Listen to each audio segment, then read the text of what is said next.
নমস্কার, স্মৃতির খোঁজে অনুষ্ঠানে আপনাদের সকলকে স্বাগত। আপনাদের সঙ্গে রয়েছি আমি বৃষ্টি। স্মৃতির খোঁজে অনুষ্ঠান, আশা করছি এতগুলো এপিসোডের পর আর আপনাদেরকে আলাদা করে আমাদের অনুষ্ঠানটা সম্পর্কে কিছু বলতে হবে না। তার কারণ আমরা প্রত্যেক দিন যখন এই অনুষ্ঠানটা করছি তখন আপনাদের খুব ভালো একটা ফিডব্যাক পাচ্ছি। আমাদের সঙ্গে বহু মানুষ আপনারা কথা বলছেন, আমরা নতুন নতুন বন্ধুত্ব করছি প্রত্যেক দিন। তবে একটা বিষয়, এই যে বন্ধুত্ব করছি এইটা করার জন্য আরও বেশ কিছু উপায় আমরা নিয়ে এসেছি। সেটা হচ্ছে টিভির পর্দার ওপার থেকে অবশ্যই আমাদেরকে দেখুন এবং আমাদের সঙ্গে কথা বলুন। তার পাশাপাশি এবার থেকে এই অনুষ্ঠান আপনারা ইউটিউবেও দেখতে পারবেন। ইউটিউবে গিয়ে CTVN AKT+ সার্চ করুন, সেখান থেকে এই অনুষ্ঠানটি এই মুহূর্তে লাইভ চলছে। একদম স্ক্রিনের ওপরেই সরাসরি কথা বলুন বলে নাম্বার যাচ্ছে, সেখান থেকে ফোন করুন, নাম্বারটা নিয়ে আমরা কথা বলি। এবং অবশ্যই CTVN AKT+কে সাবস্ক্রাইব করুন, যাতে স্মৃতির খোঁজের মতো আরও অন্যান্য অনুষ্ঠান CTVN AKT+-এর যেগুলো আপনাদের ভীষণ পছন্দের অনুষ্ঠান, সেই অনুষ্ঠানগুলোর যখন ভিডিও আকারে পোস্ট হয় তার ফার্স্ট নোটিফিকেশন তাহলে আপনার কাছে যেন পৌঁছে যায়। তার জন্যই সাবস্ক্রিপশনটা করতেই হচ্ছে। আর তার পাশাপাশি অবশ্যই CTVN AKT+কে আপনারা অনেক ভালোবাসা দিন, পাশে থাকুন আমাদের। এই যে অনুষ্ঠানটা, এতদিন আমাদের বিভিন্ন ধরনের আপনারা অনুষ্ঠান দেখেছেন, আমাদের গানের অনুষ্ঠান, কবিতার অনুষ্ঠান, বিভিন্ন অনুষ্ঠান দেখেছেন। তবে এই অনুষ্ঠানটা ভাবাই হয়েছিল দর্শকদের সাথে কানেক্ট করার জন্য, যাতে আমাদের যারা দর্শক বন্ধুরা রয়েছেন তাদের সঙ্গে আমরা দর্শক বন্ধু নয়, শুধু বন্ধুত্ব করতে পারি। তার জন্যই এই অনুষ্ঠান আমাদের শুরু করা এবং সেই অনুষ্ঠানের আমাদের পথ চলা। একটা নতুন বছরের শুরু, সেই দিন থেকেই আমরা পথ চলা শুরু করেছিলাম। তার পরবর্তীতে আমরা দেখেছি যত আস্তে আস্তে একটা একটা করে দিন গেছে, তত আপনাদের ভালোবাসা আমরা পেয়েছি। আপনারা যে আমাদেরকে আপন করে নিয়েছেন, আমরা যে কজন অনুষ্ঠানটা করি তাদের প্রত্যেককে এতটাই ভালোবেসেছেন যে প্রত্যেকের সঙ্গেই আপনারা কথা বলেন, খুব ভালোভাবে সময় কাটান। আমি চাইবো আজকেও আপনারা ফোন করুন, সরাসরি কথা বলুন বলে নাম্বার রয়েছে, সেখান থেকে ফোন করুন। চলুন না কথা বলি। আরও বেশ কিছু আমার বহু কিছু বলার থাকে। সত্যি কথা বলতে গেলে আমি সাধারণ জীবনেও কিন্তু কথা বলার মানুষ। একটা সময় চুপ থাকি, আবার কথা বলি, আবার চুপ থাকি, আবার কথা বলি, এরম একটা বিষয় রয়েছে। কিন্তু যখন আমি অনুষ্ঠানটা করতে বসি তখন আমার মনে হয় যে আপনারা যদি আমার সঙ্গে কথা বলেন তাহলে আমার কথা বলতে আরও অনেক বেশি ভালো হয়। কারণ খুব স্বাভাবিকভাবেই যে দুটো মানুষ যদি কথা বলে সেটাই বোধহয় কথা বলা, সেটাই বোধহয় আলোচনা, এবং সেটাই আমাদের অনুষ্ঠানের যেটা মূল মোটো, স্মৃতির খোঁজ করা। তাই বারবারই বলবো আপনারা ফোন করুন, কথা বলি। এই যে স্মৃতি যদি বলি, ছোটোবেলার থেকে ধরুন, বা আরেকটা বিষয় সেটা হচ্ছে যে জিনিসটা বর্তমানে ঘটছে সেটা কিন্তু আজ থেকে 2 বছর পরে, 5 বছর পরে সেটাও একটা সময় স্মৃতি হয়ে যাবে। ফলত স্মৃতি যে সবসময়ই আপনাদের ভীষণ পুরনো হতে হবে, 10 বছর পুরনো, 15 বছর পুরনো, 25 বছর পুরনো, এমনটা নয়। এমনটা কেউ বলেনি। আপনার বয়স যদি 25 বছরও হয়, 24 বছরও হয়, তাও তো আপনার বেশ কিছু স্মৃতি রয়েছে, যে স্মৃতিগুলো আপনাকে কখনো হাসায়, কখনো কাঁদায়, কখনো শুধুই মন খারাপ করায়, কখনো বা একটু চুপ করিয়ে দেয়। এরকম বহু স্মৃতি আমাদের প্রত্যেকেরই থাকে। সেই স্মৃতিগুলো তো আমাদের মাঝে মধ্যে একটু রোমন্থন করা উচিত। কখনো এটা মনে হতেই পারে যে কোনো দুঃখের কথা, ধরুন এখন আপনার সাথে কিছু একটা ঘটলো, সেই ঘটনাটা আপনাকে আজ থেকে ঠিক 10 বছর আগে একটা কোনো কথা মনে করিয়ে দিল, হতেই পারে। এই আলোচনাটা আমরা আরও এগোবো, তবে তার আগে একজন বন্ধু আমাদের সঙ্গে রয়েছেন। হ্যালো, কে বলছেন, কোথা থেকে বলছেন? নমস্কার, আমি অয়ন বেরা বলছি, আমি কল্যাণী থেকে বলছি। নমস্কার, বলুন কেমন আছেন? আমি ভালো আছি দিদি, আপনি ভালো আছেন তো? আমিও খুব ভালো আছি। কেমন কাটছে পুরো দিনটা? এবং আরো যা যা ভালোই হচ্ছে কাটছে, এবং আপনাদের অনুষ্ঠানগুলো দেখে আরো ভালো কাটছে দিন। বেশ বেশ, বলুন কিছু এমন আছে যেগুলো আপনি আমার সঙ্গে এবং আরো অন্যান্য অনেক বন্ধুদের সঙ্গে শেয়ার করতে চান? হ্যাঁ হ্যাঁ, আমার কাছে আমি একটা ভৌতিক ঘটনার সাক্ষী হয়েছি। আদতে এটা ভৌতিক কিনা, মানে চাঞ্চল্যকর, আমি জিনিসটা বুঝতে পারলাম না। ঘটনাটা কি আমি বলবো? অবশ্যই বলুন, কেমন সেই ঘটনা? আমার মা একটা পুজো বাড়ি গিয়েছিল, ওখান থেকে প্রসাদ এনেছিল। আচ্ছা। আমি বিকাল বেলায় খাবো বলে ছাদে গিয়েছি। হ্যাঁ, ছাদে গিয়েছিলাম। আমি তারপরে মানে নিচে একটু এসেছিলাম আর প্রসাদটা ওখানে চাপা দিয়ে রেখে দিয়েছিলাম। আচ্ছা, তারপরে গিয়ে দেখি প্রসাদটা লন্ডভন্ড হয়ে আছে। আদতে আমি বুঝতে পারলাম না এটা কি কাকতালীয় না কিছুতে ফেলে দিয়েছে। মানে সেখানে কি হাওয়া চলার কোনো স্পেস ছিল যে একটু হাওয়া চলতে পারে বা কিছু? না না, ওরকম ছিল না। আর এটা কি আপনার নিজের বাড়িতে, মানে যেখানে আপনি এখন বসবাস করেন সেখানেই? না না না না, এটা আমার মামাতো খুড়তুতো বোনের বাড়িতে। আচ্ছা, এরকম এই ধরনের যে ঘটনাটা আপনি বললেন, এরকম কোনো ঘটনার এক্সপিরিয়েন্স কি তাদের ছিল, মানে যাদের বাড়ির কথা আপনি বলছেন, তারা কি কখনো এগুলো কিছু ফিল করেছিল? তারা তো বলছে এমনি হাওয়ার কারণে বা এইটার জন্য হয়েছে, কিন্তু আমার মনে কেন জানি না খটকা লাগছে। না, সে তো অবশ্যই, মানে মন যখন বলছে কিছু তো একটা বিষয় রয়েছে। এটাই কি আপনার সাথে প্রথম এবং শেষ, নাকি এর পরে বা আগেও কখনো এই ধরনের ঘটনা ঘটেছিল? এটাই আমার প্রথম। আর একটা ভূতের ঘটনা আমার সঙ্গে ঘটেছিল। আচ্ছা, সেটা কেমন শুনি। আমি মানে একদিন রাত্রিবেলায় মানে খাওয়া দাওয়ার পরে আমরা ঘরে মানে লাইট বন্ধ করে শুতে যাচ্ছিলাম। আচ্ছা। তখন দেখি যে আমাদের যে রান্নাঘর, ওখানে বাসনগুলো লন্ডভন্ড হচ্ছে, আওয়াজ হচ্ছে। মানে আপনার সামনেই হচ্ছে সেটা? না না না না, আমি তখন শোয়ার ঘরে চলে গেছি। আচ্ছা। তারপরে ওখানে গিয়ে তো মানে বেড়ালে করুক বা কিছুই করুক ওনাকে তো দেখা যাবে, ঘরটা তো বন্ধ ছিল। হ্যাঁ হ্যাঁ, একদম। হ্যাঁ, কিন্তু গিয়ে দেখি কিচ্ছু নেই, কিন্তু বাসনগুলো লন্ডভন্ড। এই ঘটনাটা কোথায় ঘটে? এটাও কি আপনার বাড়িতে নয়? এটা আমার বাড়িতে। এটা আপনার বাড়িতে, আচ্ছা। মানে এর আগে এটাই আপনার বাড়ির প্রথম ঘটনা, এর আগে কখনো ঘটেনি? না না, এটাই আমার সঙ্গে প্রথম। আচ্ছা, মানে তাহলে আমি বলবো হুম, একটু পুজো টুজো একটু কিছু করান বাড়িতে, মানে মনে যদি মনে হয়ে থাকে যে কিরকম ধরনের ঘটনা আমার সঙ্গে ঘটছে বা কিছু, তাহলে আপনি চাইলে একটুখানি পুজো দেখুন। মানে আমরা কথার কথা বারবার বলি যে ভালো এনার্জি ভালো এনার্জি, আমরা তো প্রত্যেকে ঈশ্বরে বিশ্বাস করি। সত্যি কথা বলতে যারা নাস্তিক তারাও এক প্রকার ঈশ্বরে বিশ্বাস করেন। উনি যে নেই সেটাতে বিশ্বাস করেন, ফলত ঈশ্বরেই বিশ্বাস করেন। তো আপনি নিজের নামে হোক বা আপনার বাড়ির কারোর নামে হোক বা বাড়িতে একটু পুজো, নারায়ণ পুজো দিলেন, এই পুজো অর্চনা করতে পারেন, মানে দেখতে পারেন তাতে যদি একটু। এই ঘটনাটার পরে কি আপনার কখনো এই ধরনের ঘটনা আবার হয়েছে?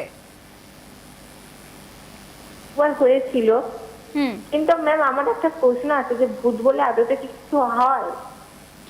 এটা যদি বলেন তাহলে আমার উত্তর হবে আমি নিজে ভীষণ মানে কাঠখোট্টা টাইপের একটি মেয়ে, যার ভূতে ভূতে একে বিন্দুমাত্র বিশ্বাস নেই। আমি সত্যি কথা বলছি, স্ক্রিনে বলছি, আমি ভয়টা খুব কমই পাই। আর একটা বিষয় রয়েছে, আমি এনার্জিতে কিন্তু বিশ্বাস করি, এমন নয় যে আমি খারাপ এনার্জিতে বিশ্বাস করি না। আমি বিশ্বাসী, এনার্জিতে বিশ্বাসী। আমাদের যদি ঈশ্বর থাকতে পারেন তাহলে কোনো খারাপ এনার্জি কেন থাকবে না? সেটা তো হতে পারে না যে শুধু ভালোটাই আছে খারাপটা নেই, এটা পৃথিবীতে তো হয় না। অবশ্যই দুটোকে নিয়েই আমাদের চলতে হবে। দুটো থেকে নিয়েই আমরা চলি। তো সুতরাং ওই আমি একটু ভূতে কম বিশ্বাস করি, মানে ভূত রয়েছে বা ভূত কিছু করছেন সেগুলোতে আমার বিশ্বাস কম। তবে অবশ্যই মানে এমন যদি কোনো ঘটনা আপনি উপলব্ধি করে থাকেন তাহলে আপনার আশেপাশে যখন হচ্ছে তখন নিশ্চয়ই আপনি সেটা বুঝতে পারছেন এবং সেটা আপনার কাছে অবশ্যই সত্য। এই ধরনের অনেক ঘটনা কিন্তু মানে আমার কালিগসরাও আমাকে বহুবার বলেছে, খুব রিসেন্টলি বলেছে, এমনকি তারা আমাকে বিশ্বাস করানোরও বহু চেষ্টা করেছে, আমাকে ভয় দেখানোর চেষ্টা করেছে। একটা কোশ্চেন আছে, আপনার সঙ্গে কি কোনো ভৌতিক ঘটনা ঘটেছিল এর আগে? না, আমার সাথে সত্যি কথা বলতে এই ধরনের কোনো ঘটনা ঘটেনি। আর আমি ঘটেনি বলেই হয়তো আমি বিশ্বাস করে উঠতে পারি না বা ওই ভয় ফিলিংসটা আমার আসতে পারে না। কিন্তু হ্যাঁ, আমার মতো না, আমার সেম কেস, আমিও কাঠখোট টাইপেরই মানুষ, আমারও বিশ্বাস হয় না কেন জানি, কোথাও না কোথাও মনে হয় কোনো সায়েন্সের ডিফিকাল্ট কিছু আছে। হ্যাঁ হ্যাঁ, সেটা তো হয়ই। আমার দিদা যখন মারা যান তার ঠিক 3 দিনের মাথায় আমি একটা স্বপ্ন দেখেছিলাম। স্বপ্নটা হচ্ছে মানে আমি ঠিক দিদা যেদিন মারা যান, মানে যেদিন রাত্রে মারা যান, উনি 10টা সামথিং টাইমে, 10টা 14 এই নাগাদ মারা গিয়েছিলেন। আর আমি তো তখন ছোট ছিলাম, 7-8 এর বাচ্চা। সেই সময় আমি ঘুমিয়ে পড়তাম, মানে 9টার মধ্যে মা খাইয়ে দাইয়ে ঘুম পাড়িয়ে দিত। আমি স্বপ্নে দেখেছিলাম আমায় আমার দিদা এসে আমাকে জিজ্ঞাসা করছেন, মানে আমি কিন্তু পুরোটাই ঘুমের মধ্যে, জিজ্ঞাসা করছেন যে এবার কি আমি তাহলে চলে যেতে পারি, তুই কিন্তু ভালো করে থাকিস। আমার স্পষ্ট মনে আছে আমি এই স্বপ্নটা দেখেছিলাম। ম্যাম হতে পারে আপনি আপনার দিদাকে নিয়ে বেশি ভাবেন হ্যাঁ, তার বেশি কারণেই তিনি আপনি সেই সময় স্বপ্নটা অসুস্থ দেখেছিলেন। ছিলেন। হ্যাঁ, তিনি সে সময় অসুস্থ ছিলেন, হাসপাতালেও ভর্তি ছিলেন। তো ওটা একটা চিন্তা, যতই বাচ্চা হোক দিদাকে তো ভালো, আমি দিদার কাছেই ছোট থেকে বড় হয়েছি, সুতরাং আমার ভালোবাসাটা অনেকটা বেশি তাকে ঘিরে। সেই একটা স্বপ্ন দেখেছিলাম। কিন্তু এই ঘটনাটা আমার দিদা মারা যাওয়ার পরের ঘটনা, মানে যখন আমি স্বপ্নটা দেখেছি তার আগে দিদা মারা গিয়েছেন, মানে এটা আমি পরে শুনেছি, আমার বাবা জানিয়েছেন পরে সময়টা, যে দিদা ওই সময় মারা গেছিলেন। কিন্তু আমি তার পরে স্বপ্নটা দেখেছি, মানে রাত 10:30 পৌনে 11টা নাগাদ। ফলত ওই একটা মানে ওই বাচ্চা মনে আমার একটা প্রশ্ন হয়েছিল যে তাহলে কি উনি চলে যাওয়ার সময় আমার কাছে আজ্ঞা নিতে এসেছিলেন যে যে বাচ্চাটাকে আমি বড় করেছি তাকে আমি বলে যাই একবার। হ্যাঁ হ্যাঁ, হতে হতে পারে। পারে এটা আপনার হতে পারে। প্রতিবছর মায়ের কারণে হতেই পারে এটা। হ্যাঁ, এটা হতে পারে। তো এটা একটা ভেবেছিলাম, তখন ছোট ছোট ছিলাম, তো সেইভাবেই ভেবেছিলাম যে আমাকে বলতে এসেছিল হয়তো যে আমি চললাম, তুই ভালো মতো থাকিস। এটা একটা। আর ঠিক তার 3 দিন পরে মেয়েরা 4 দিনের কাজ করেন এই একটা হয়, সেই সময়টায় আমি দুপুরবেলা স্বপ্ন দেখেছিলাম যে আমার দিদা আমাকে খেতে ডাকছেন। এবার মানে ভাত খেতে ডাকছেন, যে দুপুর হয়ে গিয়েছে, মা বাড়িতে নেই, তুই ভাত খেতে আয়। তখন আমি ঘরে একাই ছিলাম, আমি সেই স্বপ্নটা দেখেছিলাম। এবার আমি এই বিষয়টাকে ঠিক ভৌতিক বলে মনে হয় না যে ভূতের কারণে কিছু, আমি এনার্জিতে বিশ্বাস করি। তো আপনার সাথেও হয়তো তেমন আশেপাশে কোনো এনার্জি রয়েছে যারা হয়তো আপনাকে ফিল করাতে চাইছে যে আমি রয়েছি, কিন্তু সে আপনাকে যখন হার্ম করছে না তার মানে সে ক্ষতিকর নয়, সে হয়তো আপনার সাথেই রয়েছে বা আপনার সাথে আশেপাশে রয়েছে, সে থাকতে ভালোবাসতে থাকছে, যতক্ষণ পর্যন্ত হ্যাঁ, ক্ষতি না করছে দিদি ততক্ষণ। আমি আরেকটু কিছু বলতে চাই। হ্যাঁ হ্যাঁ, অবশ্যই বলুন। আপনাদের এই স্মৃতির খোঁজে অনুষ্ঠানটা এত ভালো, আর মানে দর্শকদের এত ভালো লাগার অনুষ্ঠান যে বলবার মতন না। অনেক ধন্যবাদ। আমরা আপনাদের সঙ্গে বন্ধুত্ব করার জন্যই এই অনুষ্ঠানটার কথা ভেবেছিলাম এবং ভীষণ ভালো লাগে এই যে আপনার সঙ্গে আমি এতক্ষণ কথা বললাম। আর আমার এই এক্সপিরিয়েন্সটা হয়তো এই যে আমি অনুষ্ঠান করতে বসেছি তার আগেও আমার মাথায় ছিল না যে আমি এটা বলবো বা আমি এটা বলতে পারি কখনো। আমি এটা অন স্ক্রিনেও দিদি। আপনাকেই প্রথম বললাম। এটা আমার আশেপাশে আমার কালিগসদেরকে কখনোই আমি বলিনি বা আমার বন্ধু বান্ধবরা জানেন না। আমি আপনাকে এই কথাটা প্রথম বললাম, আর আপনার থ্রুতে আমাদের আরও যারা বন্ধুরা রয়েছেন তারাও জানতে পারলেন বিষয়টা, আমার কালিগসরাও জানতে পারলেন। তো তার জন্য অনেক ধন্যবাদ। এমন একটা ইমোশন আমার মধ্যে থেকেও হ্যাঁ আসলো। হ্যাঁ দিদি দিদি, হ্যাঁ হ্যাঁ, বেশ। হ্যাঁ আপনি ভালো থাকবেন। আপনিও অনেক ভালো থাকুন, সুস্থ থাকুন এবং আবারও ফোন করবেন, গল্প হবে, কথা হবে। বেশ, আমাদের যে দর্শক বন্ধু ফোন করেছিলেন, দিদার কথাটা বলতে গিয়ে ইমোশনাল তো একটু হয়ে পড়েছি আমি, ঠিক আছে, কিন্তু যেহেতু অনস্ক্রিন রয়েছি কথা তো অবশ্যই হবে। আপনারা ফোন করুন, আমরা কথা বলবো। আরও একজন দর্শক বন্ধু আমাদের সঙ্গে রয়েছেন, সরি দর্শক বন্ধু বলা ভুল হবে, বন্ধু আমাদের সঙ্গে রয়েছেন। হ্যালো, কে বলছেন, কোথা থেকে বলছেন? আমি অসীমা দত্ত বলছি। কি আরেকবার বলুন? হাওড়া থেকে বলছি, অসীমা দত্ত। বেশ বেশ, বলুন কেমন আছেন? হাওড়া থেকে বলছি। হ্যালো, আপনার টিভিটা একটু মিউট করুন, আমরা ফোনেই কথা বলবো, ফোনেই গল্প করব। হ্যালো। আর তুমি ভালো আছো? আমি খুব ভালো আছি, আপনি ভালো আছেন তো? আচ্ছা, হ্যাঁ আমি দিদি একটুখানি টিভিটা মিউট করে দিন, আপনি আর আমি ফোনেই কথা বলতে পারবো, আমরা তো বন্ধুরা তো ফোনেই কথা বলি। ও আচ্ছা, ঠিক আছে। টিভিটা মিউট করে দিন, আপনি আর আমি ফোনে কথা বলছি। হ্যাঁ হ্যাঁ মিউট করে দিই। বেশ বেশ, এবার বলুন আপনার কাছে কি গল্প রয়েছে? আমার একটা স্মৃতি গল্প, মানে কি মানে ঠিক না, এটা কিছুটা বাস্তবের মধ্যেই আছে। আচ্ছা। আজ থেকে প্রায় 10 বছর আগে, হ্যাঁ ওই রকমই হবে। আমি রাত্রিবেলা শুয়ে আছি, আমি একাই শুয়েছি, আমার পাশের ঘরের ছেলে বউ আছে। দেখলাম প্রথমে আমার পিঠের মধ্যে একটা কিল মারলাম, মানে কিল মারার মতো, আচ্ছা। যেন পেছন থেকে কিল মারে সেরকম ভাবে। তা আমি পাশ ফিরে ভাবছি আমার স্বামী হয়তো ঘরে ঢুকেছে, ঢুকেই আর কি করে একটু পিঠে মারে ওই ধরনের, বুঝলি? আচ্ছা আচ্ছা। তখন আমি ঘুরে দেখি না, কেউ নেই। আমি কি হলো তাহলে, পিঠে আবার কিলটা মারলো। আমি আবার পাশ থেকে শুয়ে রইলাম। তারপরে কিছুক্ষণ দেখছি আমার বাড়ি, পুরোনো বাড়ি, ঘরের উপর সে বাংকার থাকতো না, সেই বাংকারের শুনতে পাচ্ছেন? হ্যাঁ হ্যাঁ শুনতে পাচ্ছি, বলুন। এই বাংকারের উপর থেকে বসে বসে কে যেন মানে মানে বাথরুম করছে ঘরের আচ্ছা, মধ্যে। এখন কি ঘরের হলো, মধ্যে, আচ্ছা, আচ্ছা। হ্যাঁ ঘরের মধ্যে উপরে বসে করছে তো, আর সেই ঘরের মধ্যে আমরা খেলি। তারপরে আমি ঘুরে দেখি যে বাংকারে একজন সেই আলু ঠালু বেশে বসে আছে, আর ওইখানে বসে মানে বাথরুম করছে। আমি তখন বলছি কি হলো, এখানে বসে বাথরুম করছো? মানে ওই আমাদের এক রিলেটিভ ছিল, অনেকদিন আগে মারা গেছিল, আচ্ছা। আমরা জানি না, আচ্ছা মানে খোঁজ পাইনি, আচ্ছা। মানে উনি নিখোঁজ ছিল। তা আমি তখন বলছি যে এখানে বসে বাথরুম করছো কেন, কি বলে বাথরুমে যাও এখানে বসে? তখন দেখলাম কিছুই বলছে না, মানে আলু ঠালু বেশ মানে চোখ বোন আমার থেকে রাগি রাগি করে চেয়ে রয়েছে। আমার না তখন ঘুমটা ভেঙে গেল, মানে তখন আমি ঘুমের মধ্যেই ছিলাম, ঘুমটা ভেঙে গেল। তারপরে উঠে বসে খানিকক্ষণ জিনিসটা চিন্তা করলাম কি হলো একটা ব্যাপারটা। অনেকক্ষণ থেকে ভেবে ভেবে দেখে দেখুন যে না ঘরে তো কেউ নেই, বাথরুমও নেই। তখন দেখছি আমার ভয় পাচ্ছি, তখন আমি উঠে মানে বাথরুমে যাবো। আমি মানে কোনোদিন ভয় পাইনি, আমার এখন বয়স প্রায় 80 কোথায়, আর এটা ঘটনা ঘটেছে আরো 10-15 বছর আগে, কিন্তু আমি ভয় কোনোদিন পাইনি। তখন ওই আমাদের আগেকার পুরোনো বাড়ি তো বাথরুমে তো দূরে ছিল, তখন আমি হাতে করে একটা চাবির রিং নিয়ে গেলাম, মানে লোহা যেহেতু। আচ্ছা তখন আমি কাউকে বলিনি, যে নিজের মনে উঠে বাথরুম গুলো এসে হাতে মুখে জল টল দিয়ে শুলাম। পরে ঘটনাটা আমার ছেলে বা বৌমা ওদের সব বললাম, তখন ওরা বললো যে হয়তো ওনার অতিরিক্ত আত্মা ঘুরছে, বুঝতে পেরেছো, মানে উনি জানেন না, এই আমরা ধরনের জানি না। ঘটনা আপনার সাথে কি মানে এর পরে কখনো আর হয়েছে নাকি ওটাই হলো এই তারপরে যে আমরা ঘটনাটা সবাই- বললেন হ্যাঁ হ্যাঁ, সেই ঘটনাটা কি এই যে আবার পরে কখনো রিপিট হয়েছিল? না এর পরে আর কখনো হয়নি।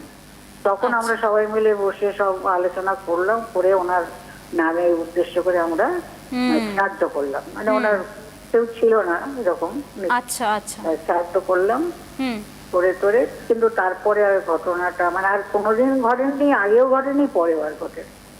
ওটা স্বপ্নের মধ্যেই আমি একটু ভয়ও পেয়ে গেছিলাম। তারপরে ওই বললাম না, ঘুমটা যখন ভেঙে গেল তখন দেখলাম যে না কিছুই তো নেই ঘরে, বাথরুমও করছে না, পাম্পারের উপরে কিছু বসে নেই, মানে স্বপ্নটা খুব স্বচ্ছভাবে দেখেছিলাম। কিন্তু তারপরে আমার ভয় পাচ্ছিল, সেইটা আমার জীবনে একটা প্রথমের ভয়ের ঘটনা, এটাই আমি জানালাম সিটিভিএনকে। না সত্যি মানে প্রত্যেকটা মানুষের জীবনে তো এগুলো এক একটা এক্সপিরিয়েন্স, একদম আলাদা আলাদা এক্সপিরিয়েন্স। এর আগে যিনি ফোন করেছিলেন তার কাছে ওটা একটা আলাদা এক্সপিরিয়েন্স, আপনি একটা এক্সপিরিয়েন্স শেয়ার করলেন। মানে এই এক্সপিরিয়েন্সগুলো না মানে কোনো ব্রিফিং হয় না, তাই না? মানে আপনার সাথে একটা ঘটনা ঘটলো, হ্যাঁ খানিকটা ভৌতিক, কিন্তু এটাকে আপনি কতটা বিবরণের দিতে পারবেন? হ্যাঁ, কিন্তু ঘটনাটা তো ঘটেছে, হয়তো কেউ বিশ্বাস করছে কেউ করছে না। কিন্তু তারপরে যখন ওই কাজটা করা হলো তখন আমরা হয়তো ভাবলাম যে নিশ্চয়ই ওনার অতিরিক্ত আত্মা ঘুরে বেড়াচ্ছে, ওই জন্য ওনার শান্তি। সোল তো সবসময়ই রয়েছে, এটা তো সত্যি। মানে এটা তো আমরা বিশ্বাস করি প্রত্যেকেই যে সোল বা আত্মা যেটাই বলুন সেটা তো রয়েছে। ঠিক আছে, আমার ভালো লাগলো, আমি একটু কয়েকদিনই আপনাদের সঙ্গে কথা বলছি, ভালো লাগছে। বেশ বেশ, আবারও ফোন করবেন, আবারও কথা হবে, আরো অনেক এক্সপিরিয়েন্স, অনেক স্মৃতি নিয়ে। বেশ, অনেক ধন্যবাদ। আমরা আজকে দুজনের সঙ্গেই কথা বললাম, আমাদের দুই বন্ধুর সঙ্গে কথা বললাম, দুজনেই এমন কিছু এক্সপিরিয়েন্স শেয়ার করলেন যেই এক্সপিরিয়েন্সগুলোর সত্যি কথা বলতে কোনো বিবরণ দেওয়া যায় না। কারোর সাথে ঘটছে, যার সাথে ঘটছে শুধুমাত্র সেই বিশ্বাস করবে সেটাকে। আমি বা আপনি যাদের সাথে বিষয়টা ঘটেইনি তাদের বিষয়টা ভেবে দেখা বা তারা বিষয়টাকে বোঝা একটু অসম্ভব হয়ে যায়। আরও একজন বন্ধু আমাদের সঙ্গে রয়েছেন। হ্যালো, কে বলছেন, কোথা থেকে বলছেন? আমার নাম বিশ্বজিৎ দেওয়ান। আপনার কথা খুব অস্পষ্ট, একটু যদি স্থান পরিবর্তন সম্ভব হয়। হ্যালো, বনগা থেকে বলছি। আর একবার যদি একটু কষ্ট করে বলেন কোথা থেকে বলছেন, আপনার নাম? বনগা। আপনার নাম? বিশ্বজিৎ দেওয়ান। বেশ, বলুন। নমস্কার, নমস্কার। কেমন আছেন? ভালো। তাহলে কি এক্সপিরিয়েন্স, কি স্মৃতি? হ্যাঁ, আমি একজন আর্টিস্ট শিল্পী, ছবি আঁকি। বাহ, আচ্ছা বলুন। তা আমি খুব খুশি যে আপনার কথা বলতে পারে, কারণ টেলিভিশন থেকে নাম্বারটা নিলাম। আচ্ছা, তো আমি বেসিক্যালি আমি একজন আর্টিস্ট, তো আমার নামটা প্রচার করলে আমি কাজ পাবো, তাই আমার নামটা যদি সাক্ষাৎকার হয় তো ভালোই হবে। অবশ্যই আপনি ফোন করেছেন, আপনাকে যারা রয়েছেন আমাদের সঙ্গে এই মুহূর্তে বন্ধুরা, তারা প্রত্যেকেই আপনাকে শুনতে পাচ্ছেন এবং অবশ্যই শিল্পকে সাপোর্ট করি আমরা। হ্যাঁ, আমি ঠাকুর দেবতার ছবি আঁকি, আচ্ছা। তারপর যে কোনো প্লাস্টিক সাইন, নিয়ন সাইন, হোর্ডিং, মানে কঠিন কঠিন ছবি কাজগুলো করি। আচ্ছা আচ্ছা, মানে আপনি কি কিন্তু সব আমার ধরনের ফোনটা ছবি আঁকেন, পোর্ট্রেট বলুন বা অন্য কোনো? না, আমার ফোন পে নেই, তবে আমি সাক্ষাৎকারে আসতে চাই টিভি। আরেকবার বলবেন?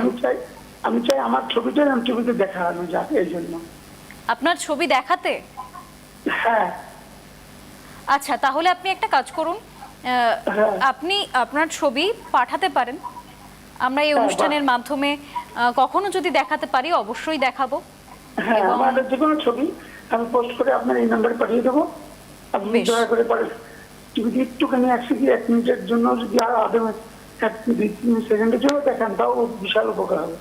বেশ বেশ, একদম আমি চেষ্টা করব। হুম। বেশ, অনেক ধন্যবাদ। স্মৃতির খোঁজে অনুষ্ঠানটা আমরা শুরুটাই করেছিলাম শুধুমাত্র স্মৃতি খুঁজবো বলে, কিন্তু কোথাও গিয়ে এই যে লাস্ট ফোনটা আমরা নিলাম, কথা বললাম, স্মৃতি থেকে আমরা বাস্তবের মাটিতে এসে দাঁড়ালাম, অন্তত আমার তো তাই মনে হচ্ছে। এখানে আমরা তো কোনো স্ক্রিপ্ট নিয়ে বসি না, আমাদের কাছে কোনো লেখা থাকে না, আমরা নিজের মন থেকে কথা বলি, নিজের যেটা মনে হয় সেটা, সেই বিষয়টা নিয়েই কথা বলি। স্মৃতি অবশ্যই সুন্দর, সেটা খারাপ হোক ভালো হোক সবটাই, কিন্তু বাস্তবের মাটিটা অনেক বেশি কঠিন। সেই কঠিনতার কিছু কথা এইমাত্র আমরা শুনলাম। আপনারা অবশ্যই শিল্পকে সাপোর্ট করুন, শিল্পের পাশে থাকুন। আরও একজন বন্ধু আমাদের সঙ্গে রয়েছেন।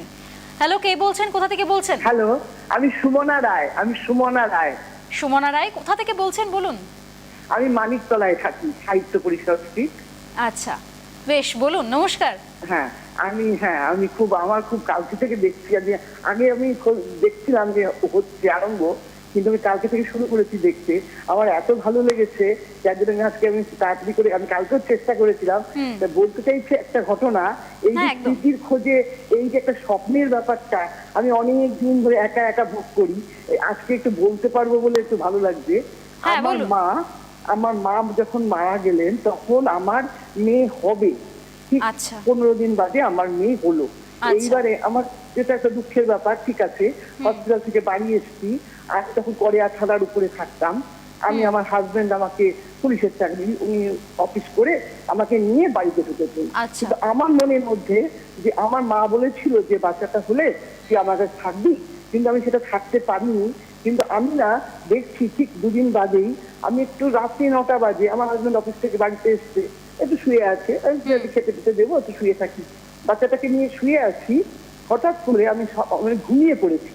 ঘুমিয়ে দেখছি যে আমার মা আমার সাথে কথা বলছে সোজাসুজি। তখন বলছে যে তোর ভয় লাগছে? আমি বললাম হ্যাঁ মা, আমি ভয় পাচ্ছি, মানে বাচ্চাটাকে কি করে মানুষ করব, তুমি নেই, আমি একা একা কি করব বুঝতে পারছি না। ঠিক এই কথাটা বললাম, তখন আমার মায়ের মুখটা একটু কালো, মানে মনটা খারাপ হয়ে গেল পর আমি দেখছি মা যখন মুখটা ভার করে আছে, তখন বললাম মা তুমি আছো, তুমি থাকবে। ঠিক এই কথাটা বলার সঙ্গে সঙ্গে আমি চট করে ঘুমটা ভেঙে গেল। যেই ভেঙে গেল দেখলাম আমি দুটো জানলা একটা মাঝখানে একটা ফাঁকা থাকি, সেখান আচ্ছা। দিয়ে একটা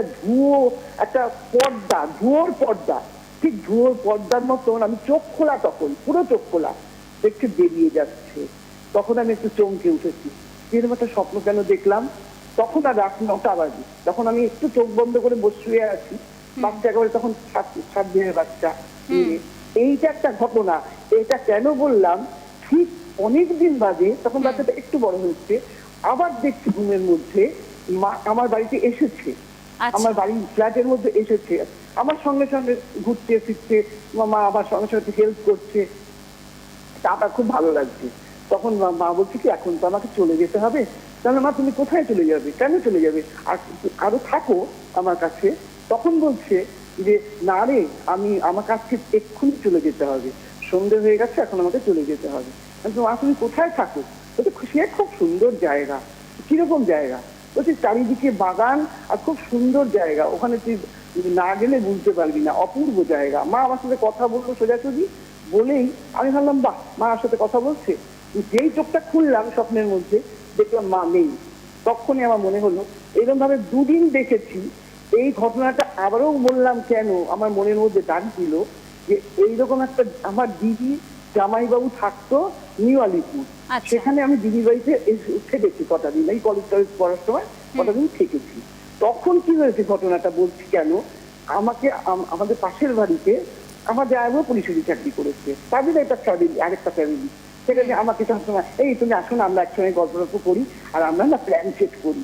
তার মধ্যে হ্যাঁ করো না, প্ল্যান সেট করে আমরা প্ল্যান সেট করেছি, আমরা রবীন্দ্রনাথকে ডাকবো। এবার রবীন্দ্রনাথকে ডাকা হয়ে গেছে, সব কথাবার্তা সব হয়ে গেছে, আমি বাড়িতে ঢুকেছি, দিদির কাছে এসেছি, দিদি খুব রেগে গেছে, বলছে হ্যাঁ সব প্ল্যান সেট করো, কি দরকার, স্নান টান করে বাড়িতে ঢোকো। আমি স্নান টান করে বাড়িতে ঢুকেছি, বলে আমার ঘরে আমার আলাদা একটা ঘর আছে, সেখানে গিয়ে শুয়ে পড়েছি। রাত্রিবেলা আমার একটুখানি একা একা অসুবিধা হচ্ছে, তখন আমি দেখলাম কি যে ঠিক আছে শক্ত হয়ে থাকি না, দিদি খুব বকাবকি দেখা হয় আর কি, দিদি বকাবকি করেছে। ঘুরে দেখছি রবীন্দ্রনাথ ঠাকুর ভেতরে ঢুকলো আমার ঘরে, ঘরে ঢুকে যেই আমার সঙ্গে দাঁড়িয়ে কথা বলতে যাবে, আমি চট করে ঘুমটা ভেঙে গেছে। দেখছি ঠিক ওই রকম ধুয়োর মতন একটা পর্দা, একটা যেমন একটা কাঁচের পর্দা থাকে, ওই রকম ধুয়োর মতো জানলা দিয়ে বেরিয়ে গেল। ঠিক এইরকম আমার 2-3 বার দেখা হয়েছে। আমি এরকম দৃশ্য অনেকবারই দেখি, আরো দেখেছি এরকম পরপর, মানে অনেক বলতে গেলে অনেক হয় এরকম ঘটনা, আমি সবসময়ই দেখি। আর আমার হাজবেন্ড মারা যাওয়ার পরেও আমি অনেক টুকরো টুকরো ঘটনা, মানে অদ্ভুত ভাবে মনে হচ্ছে আমি এই ঘরে আছি, ওই ঘরে কাশছে, গলা কাশছে। তখন আমি দেখলাম আরে কি রে, ওদিকে কেন, কে কাশছে, ও গিয়ে দেখি নেই, কেউ নেই, ফাঁকা। এরকম আমি সবসময় দেখি, তার জন্য আমার এই স্মৃতিগুলো সব মনে পড়ে গেল। আপনার এই টিভিতে দেখছি আর মনে পড়ে যাচ্ছে, তাই আপনার সঙ্গে একটুখানি মানে বলে ভালো লাগলো যে না না একদমই, আমাদের শুনেও ভীষণ ভালো লাগছে যে আপনারা ফোন করছেন, কথা বলছেন, আর যে স্মৃতিগুলো শেয়ার করছেন, এই যে বিষয়গুলো, এগুলো হয়তো আমাদের সঙ্গেও আশেপাশে বহু মানুষের সঙ্গে ঘটে। মনে পড়লো একটু বলি তো। না না, অনেক অনেক ধন্যবাদ, আপনি ফোন করলেন, কথা হলো, আমরা একটা অন্য গল্প শুনতে পেলাম আপনার জীবনে ঘটে যাওয়া। অনেক ধন্যবাদ আপনাকে ফোন করার জন্য। কিছু কিছু জিনিস যেগুলোর আমি বলছিলাম না যে কোনো ব্যাখ্যা হয় না, কোনো বিবরণ হয় না, এই ধরনের এক্সপিরিয়েন্সগুলো তাদের মধ্যে একটা বিষয়। এই বিষয়গুলো হয়তো সবার সাথে হয় না, কিন্তু যার সঙ্গে হয় সে বুঝতে পারে, এবং যার সঙ্গে হয় না সে এর বিন্দুমাত্রও আঁচ পায় না। তবে একটা বিষয় ঠিক যে স্মৃতির পাতায় তো এগুলোও থেকে গিয়েছে। এই বিষয়গুলো আমরা যখন ভাবছি পরে, তখন মনে হয় যে তাহলে কি মানুষটা আরও কিছুক্ষণ আমাদের কাছে, আরও কটা দিন আমাদের কাছে থাকতে চেয়েছিলেন। এই ভাবনাগুলো থেকেই যায় স্মৃতির পাতা থেকে যখনই আমরা কোনো ঘটনাকে তুলে আনি। তবে যে মানুষগুলো আমাদেরকে ছেড়ে চলে গিয়েছেন, তারা যেখানে আছেন ভালো থাকুন, আমাদের সঙ্গে থাকুন, আমাদেরকে আশীর্বাদ করুন। আজকের জন্য আমাদের অনুষ্ঠানও এখানেই শেষ করতে হচ্ছে। আপনাদের সকলকে অনেক ধন্যবাদ, নমস্কার।